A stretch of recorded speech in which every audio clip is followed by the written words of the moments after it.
Gentlemen, welcome back to the channel and welcome to the live stream. What you've been seeing me play for, I guess, a few days has been CarX Drift right here. Now, I haven't really spoken much about it. I've just been on here just having some brainless fun. Brainless fun is always good from time to time. Now, let's just talk about it a little bit. As soon as you start the game, it jumps right to this. This is your home screen. Really basic, straight up, right in the mix. Now, I'm speaking to you from a point of view that I never even fucked with CarX Drift. I had it on my phone for a little while only because my kid wanted me to play it with him, and I just don't like playing mobile games. I don't like playing games on my phone.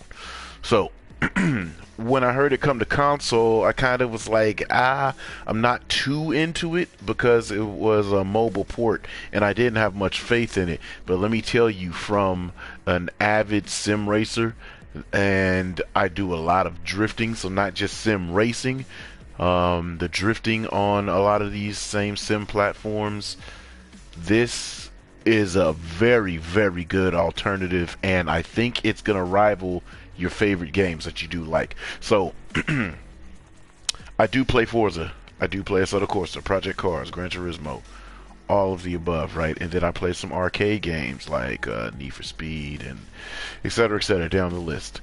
This is not an arcade game. To just put it bluntly, they really spent their time. They took their homework seriously in figuring out what they needed to do to put this on PC and to put it on console. So, I mean, out the bat, we've got a good amount of cars. They're very well modeled, but it's not licensed. So, without it being licensed, there's no real names. You definitely have the stupidest names on the face of the earth. So this is a Falcon FC 90s, which is like, the fuck? But definitely, it's, modeled inside and out and under the hood as an RX-7. So under the hood, now let's just talk about it, right? So, matter of fact, I'll just show you the steps in the process from the beginning to the end when choosing a car on this game. So it's very, very simple, very easy. You want to buy a car, hit the catalog. All kind of vehicles available. We've got a little bit of money to burn, so let's just buy something like this E30, right? Bam, bought it for $5,000. Now we have an E30. We could just go drive it, or we can modify it. Now, what are we doing? We're gonna boost it. When you move up to this class, the quote-unquote turbo class, as you see, it lowers the car. It gives you some alignment options. You can see the camber change on the wheels as I go back and forth. You could also see the diameter of the wheels, the tires themselves. The sidewalls change. Okay, so we know for a fact we're getting suspension, we're getting tires, and obviously some boost, right? Then when you change from stock to turbo to racing, you get even more suspension, and it looks like the tires go back up in the size. This game doesn't deal with you taking individual parts. It deals with you putting a package together. So obviously drift, we go optimize that. You see the weights change, you see the power change, but we're gonna play with ultimate. The reason why we're gonna play with ultimate, because I'm gonna show you something as we tune the car and get it better. So boom, we buy Ultimate. Ultimate is a fully modified E30 M3. Okay, this E30 M3 can now be tuned. So obviously we want to mess with alignments, we want to make it drift good, and we want to go get some good success, because everybody on this game and everybody on every game nowadays, they just mod cars to the max and then they go try to outrun everybody. They don't have the art of, I guess, sportsmanship going on. It's just give me the best thing that I can rock, give me the fastest thing I can rock, and let me go be dominant in rooms. Now, hit dyno stand, right? And you could also reach dyno stand right here. This option for dyno stand. It's the same place. So, as we move the car around, spring length, that's obviously lowering the car. Okay? We can get fleshy slam boy if we really want to. But let's just set a smooth little ride height. Spring stiffness. Of course, if you increase the stiffness, those are your real world settings there in the yellow over there on the left. As you increase the stiffness of the car, it inadvertently does raise the car, obviously, because it's stronger and it pushes back on the car. So you can change your ride height and fine tune it there. Now, not only if you just tap the, R2 button, it does go up the increments. You could also hold it and slide it. That shows better here with the shock stiffness. You see, if I tap it, it just goes up a few values. If you want to fine tune it, press and hold and it'll slide. That's really cool. You got those different options instead of dealing with the joystick and doing that. So anyway, let's go ahead and get an alignment set up on this and get suspension set up. I want to slide, so I like zero toe. And here we go. Let's look at some camber as we see the real-time gain as far as camber is on the vehicles. I think that's tight. You could also fully customize your fitment. Now, we're not going to do that just yet because we're going to make those body changes, which is going to add us wide body, things like that. So we're going to be able to fuck with the fitment. Now, caster, obviously we know that self-steer. You can improve your self-steer as you want, as you get the feel for it. Do a general basic setting and set it and forget it, or go test it out. We also can check the Ackerman, which you could see change here. I'm trying to get an overhead view of both tires. So you can see the Ackerman changes, right? See zero Ackerman, see that lead tire, which will be the lower tire, go out. Look at the difference between the two tires. That's Ackerman. Basically what the Ackerman is doing is the trailing tire won't go as far sideways. It'll basically anchor and drag you around. It'll have some scrub, which will bring the car around. Sometimes that gives a better front end feel. I like my Ackermans around 45%. Obviously, steering angle, we can go deep. Now, onto the wheels. The wheels is the key to your fitment, right? So, I typically like a 17, 18 stagger. Since this is kind of a little car, a classic car, I'm gonna do 16 in the front and 17 in the rear.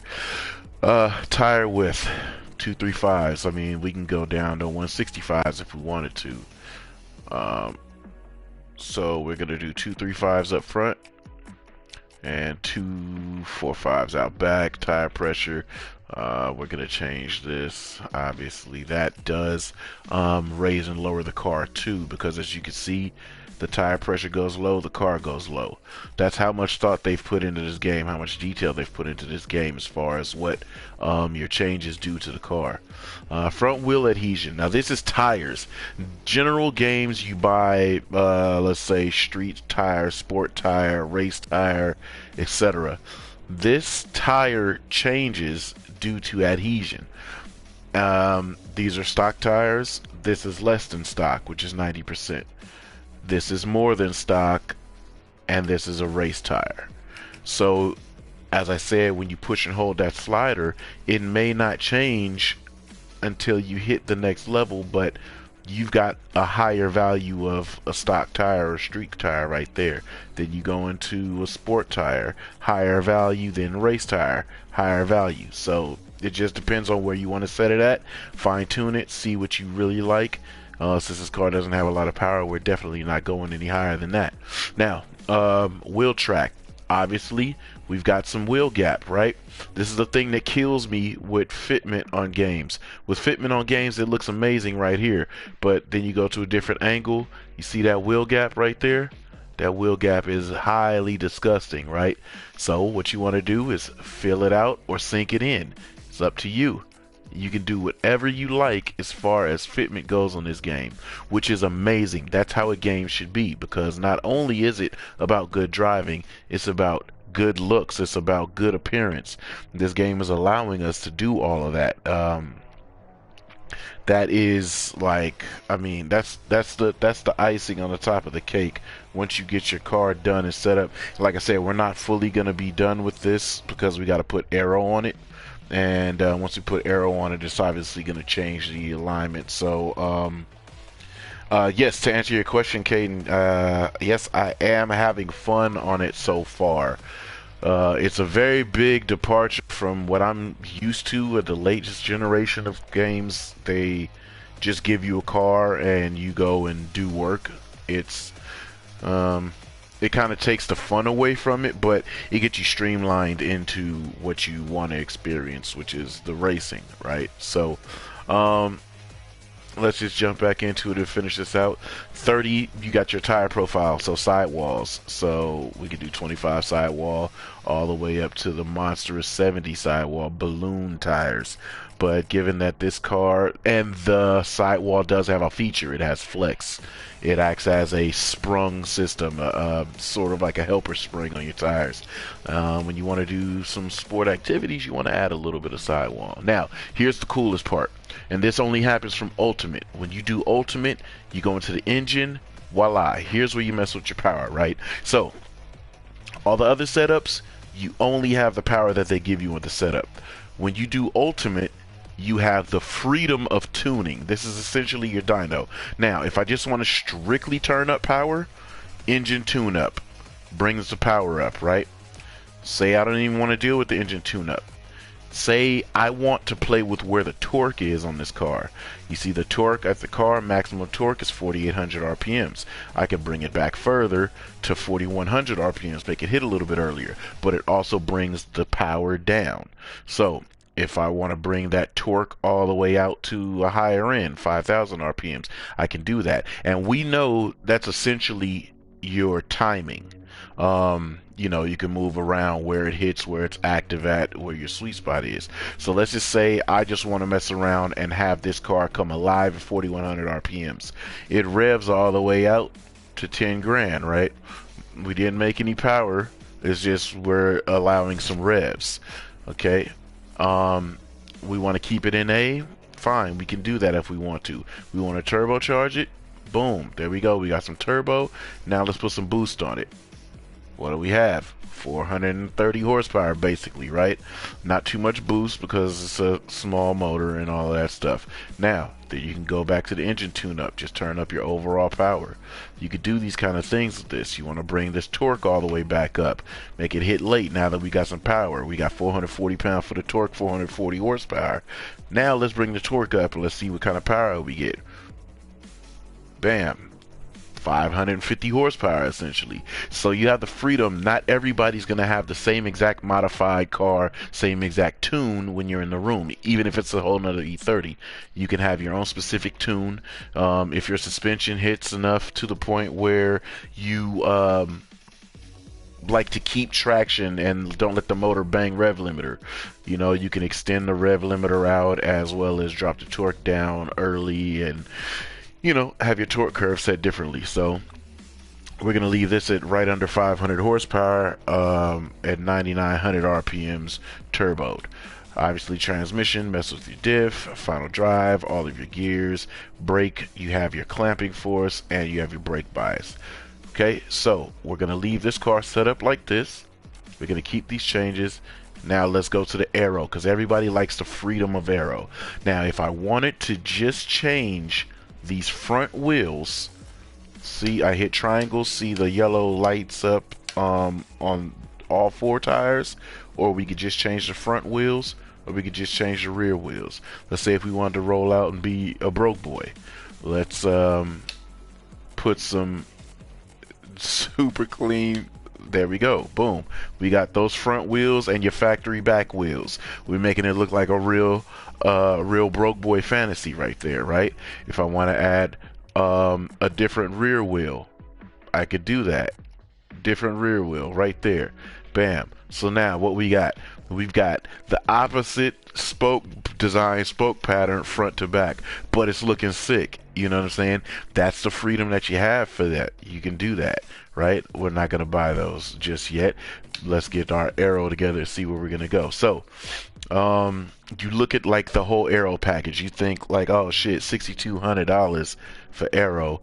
Well, you could either do like Forza has, you could do an aero package, right? It makes the car look like something that they've already preset. Okay, we could do all that. Or you could specifically go in and change it to what you want it to look like. So we could do whatever we want, right? Oh yeah, you can remove parts. So let's just remove parts for fuck's sake, just to fully mess around. Let's just remove everything off of the car. We just want this to be a full missile. All right. And remember, we added a turbo on it, so now you see a turbo. That's super cool to me. It just pops up as with what you do. Want to add a cage to it, right?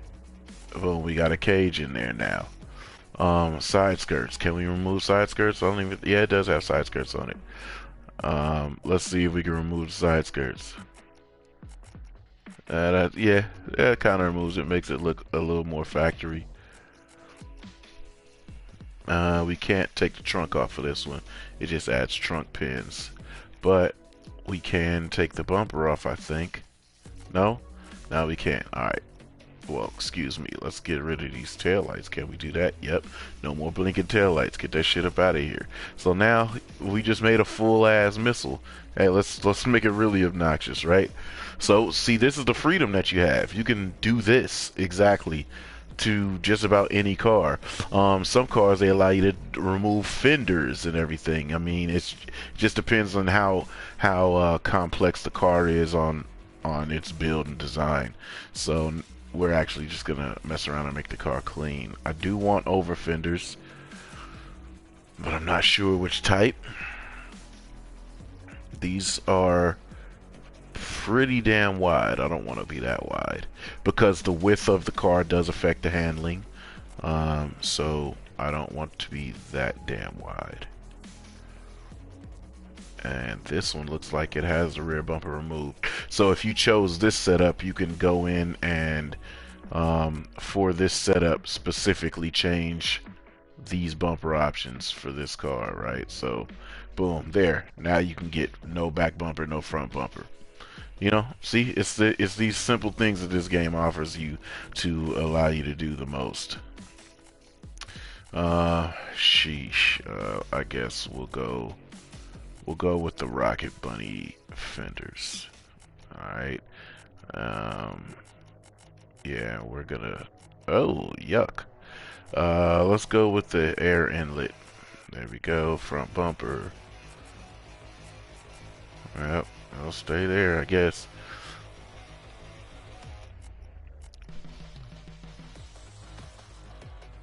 Ultimate is definitely the best. I really do like Ultimate because obviously we want to have some tunability of the car. I like that. That's reminiscent of BMW M1s. I like that. I'm gonna keep that. We're already caged up. Boom, boom. Oh, did I? No, we didn't. Let's cage up. There we go. And side skirts. Rear wing, what did I see that I was interested in? Whoa, no sir. No sir.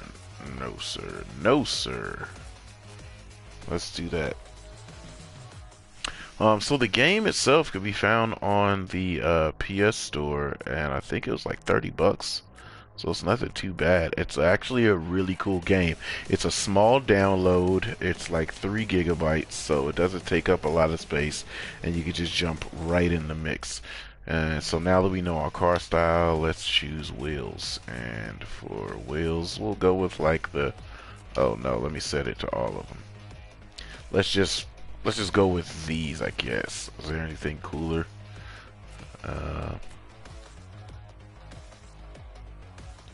Yeah, it's 30 bucks on the PS Store. Alright, let's just go with these, right? Buy them. So we're done with that. Yes, there, now we're modded. So, as I was just showing you, obviously, like, you can definitely paint it, put vinyls on it, whatever.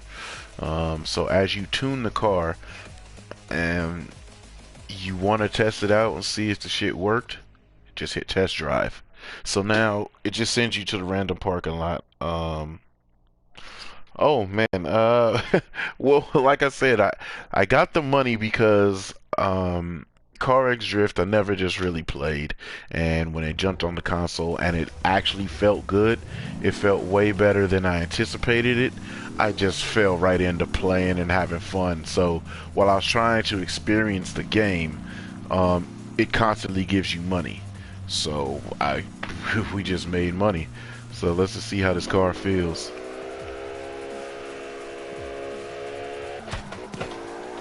And I am playing on the steering wheel, and that was one of the other big sell points, is that the game just went down to the console and allow us to be on the steering wheel, and why wouldn't I play it at that point? And it just so happened to have really good physics. It kind of feels like R Factor or something. It has the front grip and plantedness of Gran Turismo. Whoop, that came kind of close. It slides a lot, so I would want to change the rear end, but the steering feel feels really good. Front end feels real planted. But yeah, it has the solid front end like Gran Turismo, and then it kind of just feels like R Factor or Live for Speed as far as like the actual physical feel of it. And shit, sounds okay, makes lots of smoke, and it's pretty cool in my book.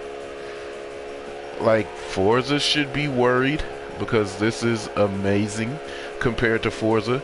Assetto Corsa, I don't even think they give a shit anymore aside for PC. Assetto Corsa Competition came out, but I don't think it has anything other than sport car racing. Project Cars, well, they've got a little specific niche market because they have like the story behind it, or you're basically playing as a person, so it's more of a lifestyle instead of just getting on and getting track time. Even if I was Gran Turismo, I'd be worried about it because the amount of tuning and speciality and specificness that each driver can put on their car, not just with the livery but with the actual look and the tune of the car. I mean, it would be something that if I was a big market guy, if I was a big developer, I'd want to know what they're doing over there. And plus, I feel like CarX Drift has a mobile family that now that they realize it's not just on mobile and it's on their favorite console, oh, that curb definitely got you, boy. Yeah, that would make me pay attention to it. But so we know this car is good. Oh, also, if you wanted to jump right into your settings, bam, squares your settings. It does have dynamic cockpit. Somebody was asking me that on Instagram earlier. Dynamic cockpit camera, and what that is this is the good stuff. This, now you see the acceleration, the braking from the head movement, and obviously this. Now we look across the cockpit at the apex. So it doesn't support VR, or at least I don't believe, because I haven't tried it and I don't see anything stating that it does. But shit, we have this, and that can be, you know, very important when tandeming. I can look right at my opponent as to where I'm going. Now online, speaking of tandeming, online is pretty interesting because it's crossplay. So we do crossplay with PC on the PS4. I'm not sure if they're doing crossplay with mobile yet. And now I know games like Fortnite have crossplay with PC and mobile, and it shows that when you know, go into your room, as this does as well. When you go online, it'll tell you who's on PC and who's on PlayStation. But the benefit of that is, I guess, you get players from all over, and it's kind of like an endless community of playing around. So let me turn that off. And graphics, if you ever feel slow down. So I turn off head tracking and I do large field of vision in cockpit, right? So the field of vision helps me see left to right and see, you know, in the interior. It doesn't need to have the head tracking.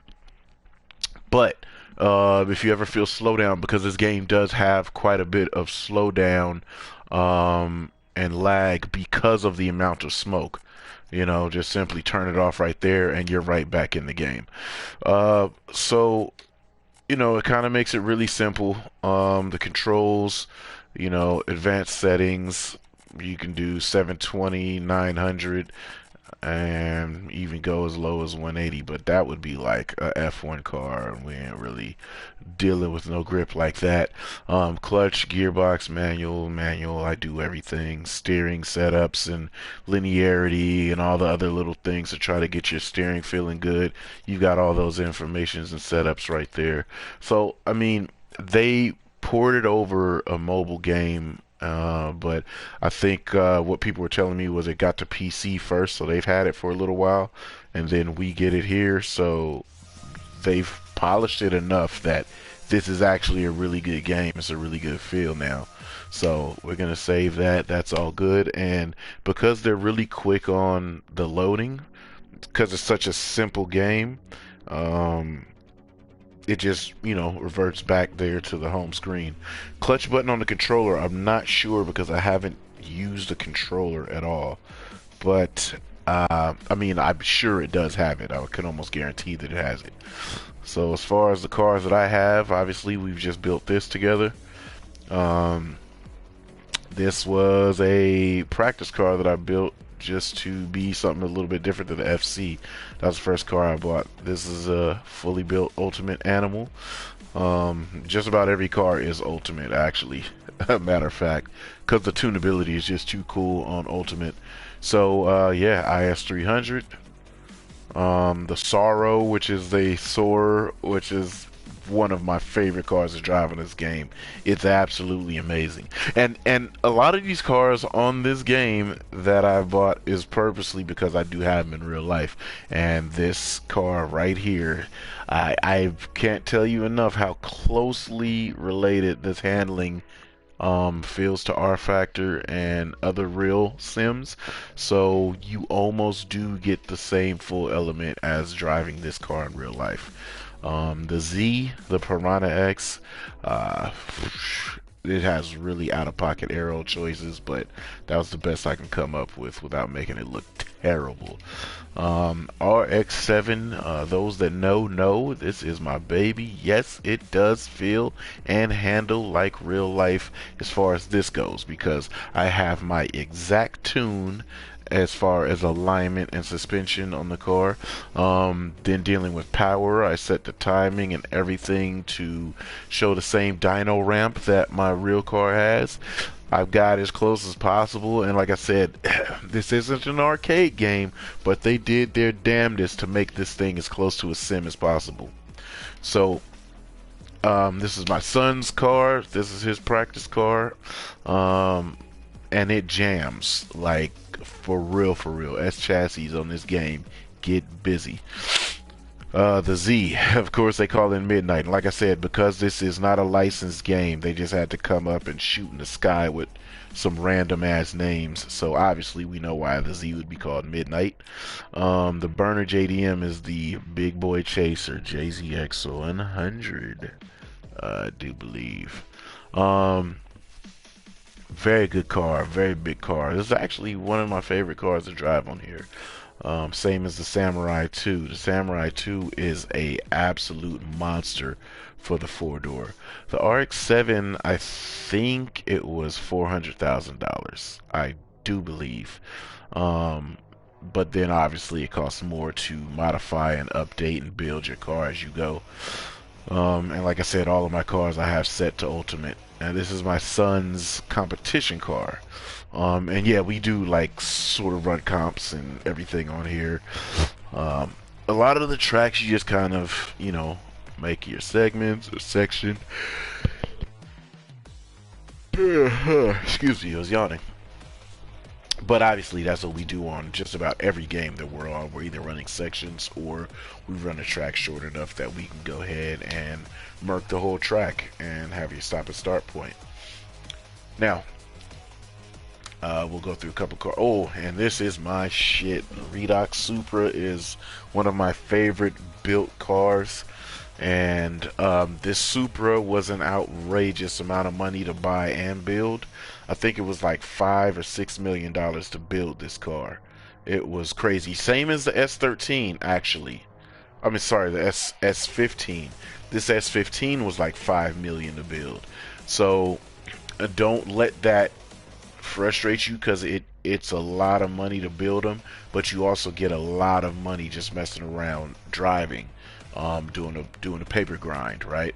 So car you start with is a Hachi. You can start your life out with this and modify it and keep rocking, or you can, continue to build on. They give you these cars for free: the Hachi, the Miata, and this Volvo thing. And then other than that, you just build what you want to build. So obviously the catalog of cars, it separates them by class. That's your first tier class. And obviously they're around $5 grand. Second tier class, you see the prices get a little bit different. They go up there, but you can make money real quick. I'll show you the money grind where you can make that money really fast in this game. Class 3, these are where you start to get a little bit more, specific cars, more cool cars. RX-7, everything in here, as you can see, there's 420,000 for a GTR, 400,000 Evo, 380,000 Camaro. You see, and basically that's the tier of cars that you'll probably find your most bang for the buck with the money that you spend and the competitiveness of them. Once you start to get here in class 4, you can see those prices are going up and up and up. The prices are corresponding the same way when you tune them. Now here's where the big boys are at. Boy, oh boy, do you see those prices? 2 million, 2 million, 2 point, what for a quarter, 2.25 million, 2.5 million, 2.3 million, 3 million, 3.2, 3.5 million. All of those cars also cost the same whopping amounts to put power in. But let me just show you how quick it is for you to grind and get that money. You can sit and mope about it, but you could also just dive right in and just get a ton of bread. Now I'm gonna jump in my Supra just to show you for the grind on how to get this money. And I haven't even bought all the tracks that I'm available to buy. I could buy some other tracks to get even more money, but let me just show you here how quickly you can get this bread. Yeah, the blackjack is the jam. I'll show you how quickly you can get the bread. So you see up top your rewards for drift points and what you get for cash if you clear that amount, right? Now let me just show you how this shit works. So you just drive and have a blast, experience the car, get around the track, right?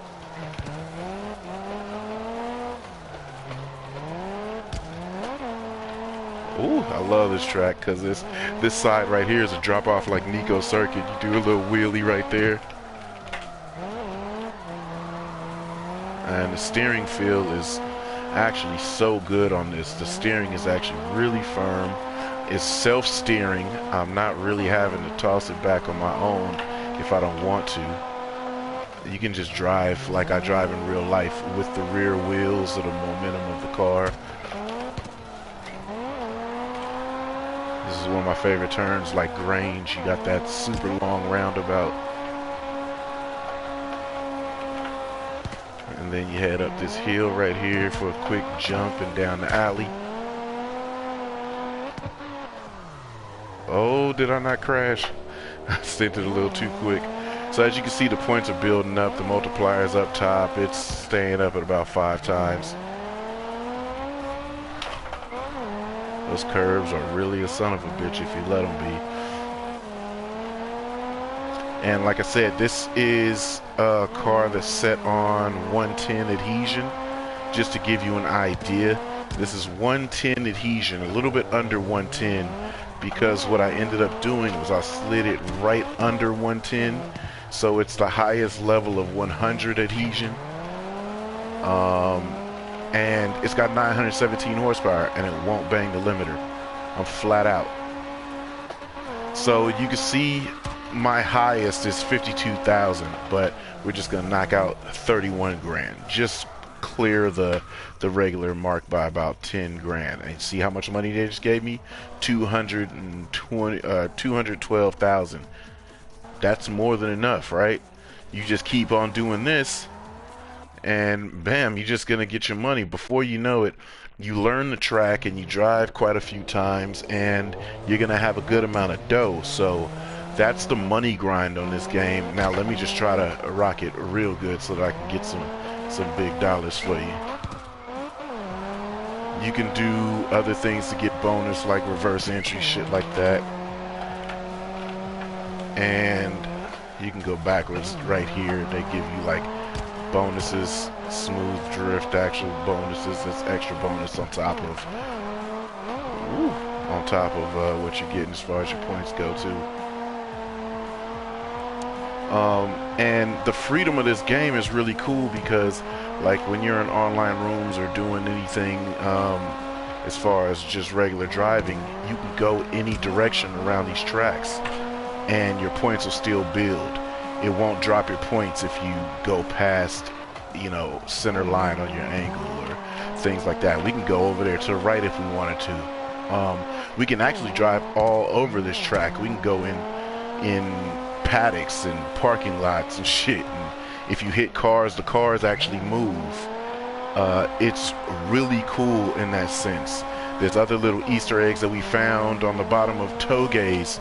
They had it marked out, whereas D1 Odaiba Tokyo Drift layout is marked down there at the bottom of the Kami Road. It's all kind of little shit like that that you'll end up finding in the game, where they've absolutely thought of everything. They used as much real estate as possible, and you know, they delivered a whole ass 100% properly thought out ass game. So as we come through here, got about 40 grand, and the more you make, the more you get. See that? That's 271,000. So obviously when I clear to 50, that's gonna get you 300,000 plus dollars. And you know, just like that, we got 500 grand, 567 grand. So those are the quick things that you could do with this game. You can grind up, get your cars, level up.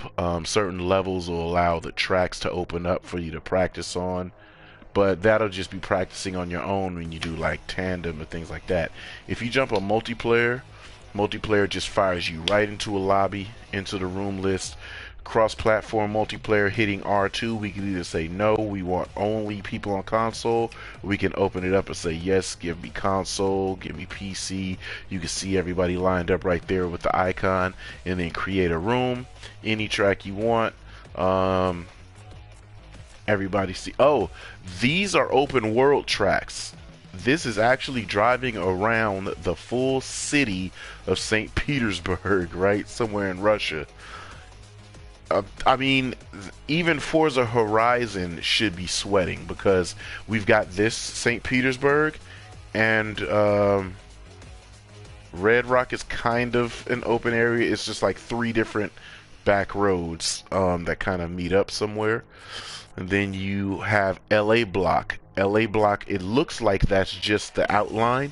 You can drive everywhere inside of that. You can go all over the street. You can go up and down alleyways.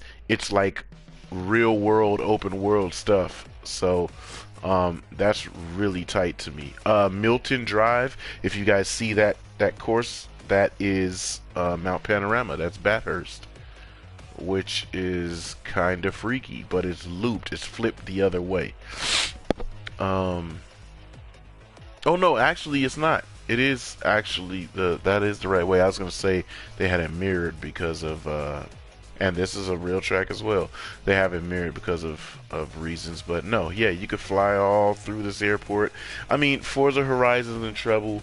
Forza's in trouble with this game being around. Kami Road, see the big skid pad down at the bottom of the Toge?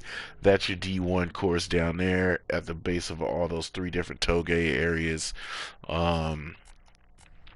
East Toge, obviously we know what the East Toge is, and we'll just start a room with that. Everybody seems to be doing East Toge rooms, and with those East Toge rooms, everybody is running, you know, this wall right here. We know what wall this is when you see it, and I think my setup's a little too grippy for this, but we're gonna try it just because. So you come out of the parking lot, and bam, we're in the world. We are at Ebisu.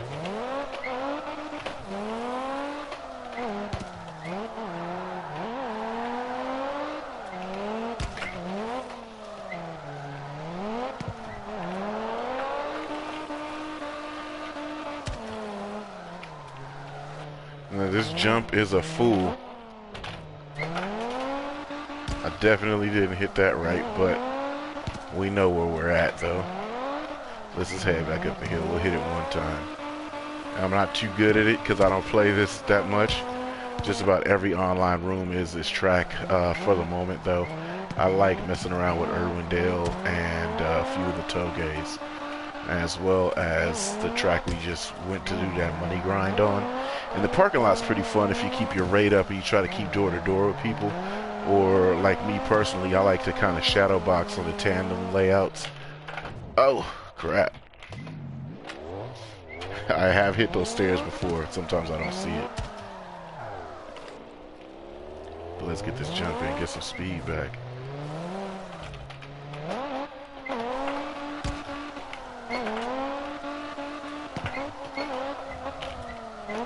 Yeah, my setup's a little too grippy. It stays inside. It doesn't flow outside, but that's real easy. We could change that adhesion and drop that down to about 90 or so, and we'll be out there gliding that damn wall in no time.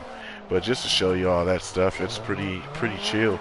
Even at the base of this, you can head out and go up a toge. So we'll bounce out and head up the toge here at the bottom of the hill this time.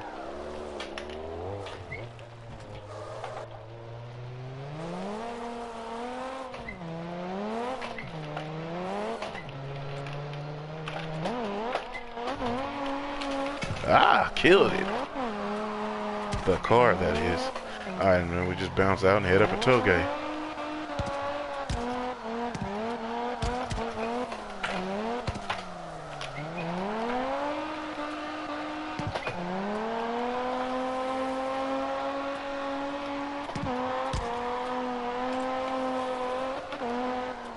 So it's pretty tight. I like it. And, you know, like I said, doing that, you can still get money right there. We barely did anything. We got 12 grand from that. So, you know, if you want to practice like I was doing shadow boxing, it's pretty cool. You go to Tandem. Like I said, I like parking lot A, config 1. What you do with the Tandem setup is, like I said, it's shadow boxing. You drive against yourself. So what I like to do is, you know, make it aggressive. Let's use this S15 since I haven't used it yet. You set down a lead run.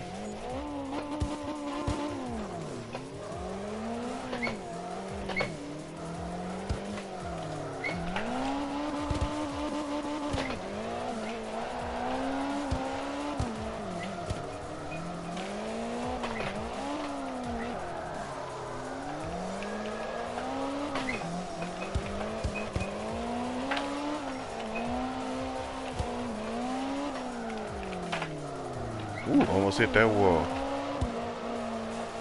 This is a restricted zone just for tandem purposes. They put that there. Alright, so there, we're done with that. You've put down your lead run. And not a bad score, 84 out of 100. You get 33 in each section. 33.33 in each section. Just the same way they judge Formula D. Now you just go pick another car that you want to drive and bam, you chase yourself.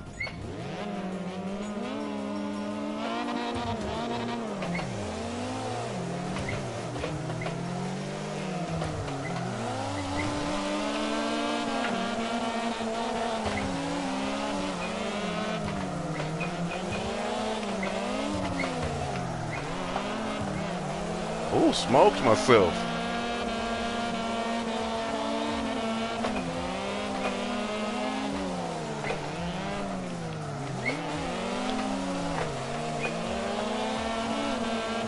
See what I mean? For tandem purposes, it opens up that, oh shit, it opens up that space right there just for that specific reason.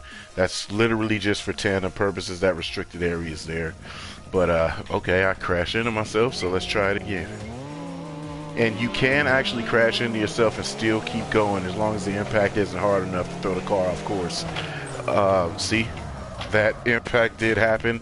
If I didn't hit myself right there, it would have kept on going. So it's kind of cool that they add that little aspect to it. Give myself some damn space.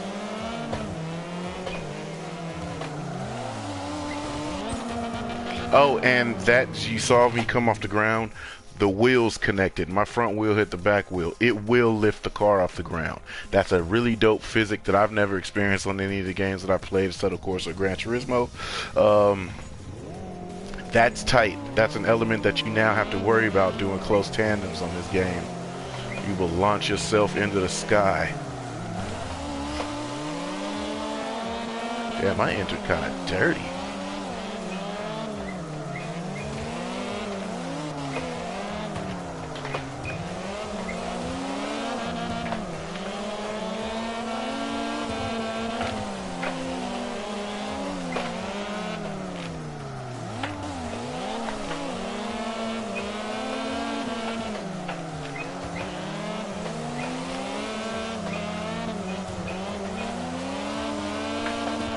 That's it. You run a tandem versus yourself. This isn't the best, but it was alright. And only thing I don't like is the replays. You definitely want to clear this bar out. I don't want to see this bar on replays. So, you know, they fix that, and we will be in the mix. I did a nice hanging, lofty initiation right there. Let me actually really try for it. They gave us 17,000. That's cool. Let me actually try to get a close tandem before we jump off. But I mean, that's kind of my review of the key points of CarX Drift. There's quite a few more things if you wanted to check it out on your own, but this isn't. Oh shit! Smoke myself. This is not bad for 30 bucks. Smoke is crazy thick. I put that S15 on big tires. This is on 255. That's on 285s. That's kind of tough to hang with.